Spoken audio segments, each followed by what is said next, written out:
The worldwide leader in sports still has some juice. ESPN operating income surged 16% from a year ago to $987 million in Disney's fiscal fourth quarter, the first time Disney has ever broken out the sports division's finances. Revenue in the segment grew 1% year-over-year to $3.8 billion. Disney also revealed ESPN Plus was profitable in the quarter, generating $33 million. That compares to Disney Plus and Hulu, Disney's other streaming services, which lost $420 million in the quarter.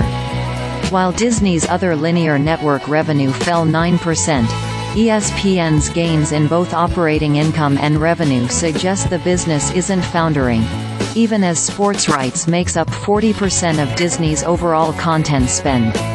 That should come as a giant relief for investors. Disney CEO Bob Iger said last year that linear TV and satellite is marching towards a great precipice and it will be pushed off, declaring that traditional TV will eventually die off completely. The ESPN results suggest the sports network may not be in as dire shape as the rest of the linear universe. It's on a great trajectory, Iger said about ESPN, in an interview with CNBC's Julia Boorstin on Wednesday. And the ratings are actually very strong, too. ESPN had one of the strongest years ratings-wise, I think, in the last 4 or 5 years in 2023. That's a great thing. We obviously are planning to take ESPN out on a direct-to-consumer basis. We feel great about that.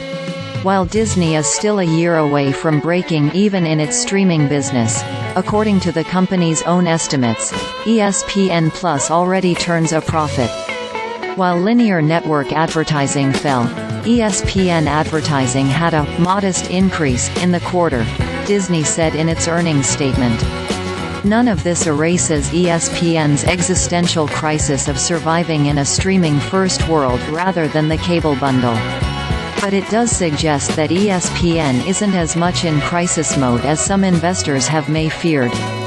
Disney has held discussions with the 4 major U.S. professional sports leagues, the National Football League, the National Basketball Association, the National Hockey League and Major League Baseball, about them potentially taking minority equity stakes in ESPN, CNBC reported in July.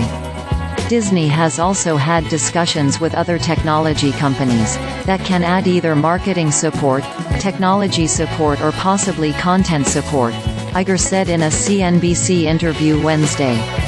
Disney wants to transform ESPN into the preeminent digital sports distribution platform in the coming years, said Iger, who told CNBC that ESPN's direct-to-consumer offering will launch no later than 2025. ESPN is the #1 brand on TikTok with about 44 million followers, which is an incredible statistic, Iger said during Disney's earnings conference call.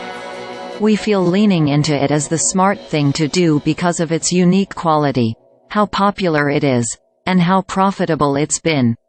Watch CNBC's full interview with Disney CEO Bob Iger after fiscal fourth quarter earnings.